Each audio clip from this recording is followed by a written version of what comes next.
लगा तो मिला।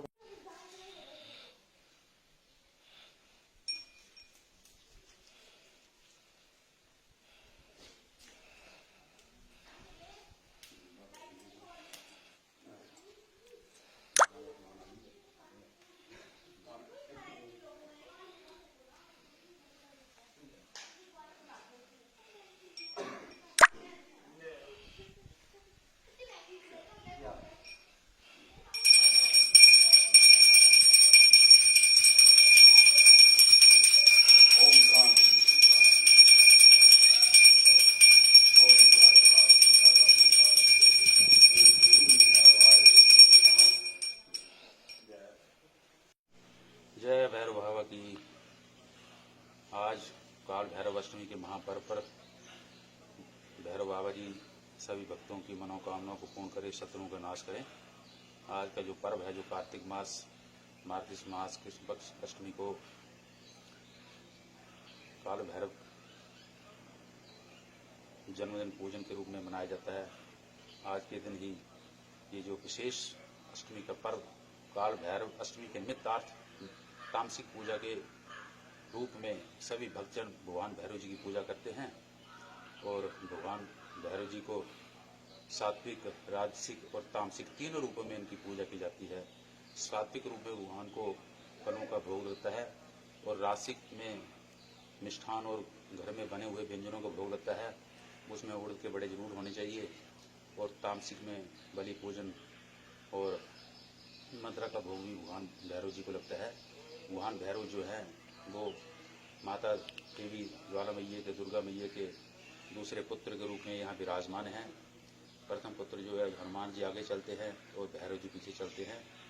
श्वान कुत्ता इनका वाहन है और ये बड़ी से बड़ी विकट स्थितियों को भी थोड़ी सी पूजा से प्रसन्न होकर भक्तों की मनोकामना को पूर्ण करते हैं और शत्रुओं का नाश करते हैं। और आज का ये दिन काल भैरव अष्टमी के रूप में पूरे भारतवर्ष में बड़ी धूमधाम से मनाया जाता है। मैं भी सभी भक्तों से ही निवेदन करूंगा कि जिनकी भी कोई जो इच्छा हो वो आज एक दिन में भी भैरव जी का पूजन करके अपनी मनोकामनाओं को पूर्ण कर सकते हैं। इसमें पंचोपचार, दशोपचार, षोडशोपचार की पूजा शामिल है। उसमें धूप, अक्षत पुष्प और मदिरा का भोग बाबा जी के लगाओ। जो सात्विक लोग हैं वो उड़द की दाल का भल्ले बनाकर उसमें दही में डुबोकर भगवान को भोग लगा सकते हैं। भगवान इससे ही प्रसन्न हो जाते हैं। ओम काल भैरव नमः, ओम उन्मत्त भैरव नमः, ओम अनंत भैरव नमः, ओम अतिसांग भैरव नमः, ओम रूप भैरव नमः, ओम चंड भैरव नमः, ओम क्रोध भैरव नमः, ओम सघार भैरव नमः, ओम श्री उन्मत्त भैरव नमः, ओम श्री महादेव भैरव नमः। ये मंत्रों से भी आप सूक्ष्म रूप से भगवान भैरव जी की पूजा कर सकते हैं। इनको बटुक भैरव का रूप भी कहा गया है। जब देवताओं ने असुरों का वध करने के लिए महासती को उनको आह्वान किया था तो उन्होंने सभी राक्षसों का भक्षण कर लिया और उस अवस्था में माता काली के रूप में जो देवी प्रकट हुई उसका क्रोध शांत नहीं हो पा रहा था। उस क्रोध को शांत करने के लिए सभी लोग भगवान भोलेनाथ जी के पास गए कि आप ही हमें इस विकट स्थिति से बचा सकते हैं।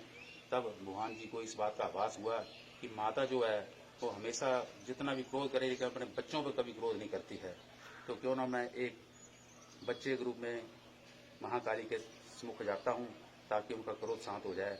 तो भगवान ने एक बाल रूप का धारण कर लिया और माता की चरणों में आकर पड़े रहे और वहाँ गिड़गिड़ाने लगे। तब काली माता ने उनकी तरफ देखा तो उनके अंदर ममता जागृत हो गई और जो क्रोध था वो क्षण मात्र में दूर हो गया और उन्होंने उस बालू को अपने हाथों में उठाया। तो इसलिए इनको बटुक जी का रूप कहा गया है। ये भगवान शंकर जी का ही रूप है जो बाल रूप में हम वाम बटुक देवता के रूप में इनका पूजन करते हैं। तो आज का ये दिन महाकाल भैरव अष्टमी के रूप में आप सभी भक्तों को मन चाहा फल देने वाला है। और जो भी इस दिन भगवान भैरव जी की पूजा करता है और इनमें पूजा में आपको मस्टर्ड ऑयल, कड़वे तेल का घी जलाएं, उससे ही आपकी मनोकामनाएं पूर्ण हो जाएगी। जय भैरव बाबा की।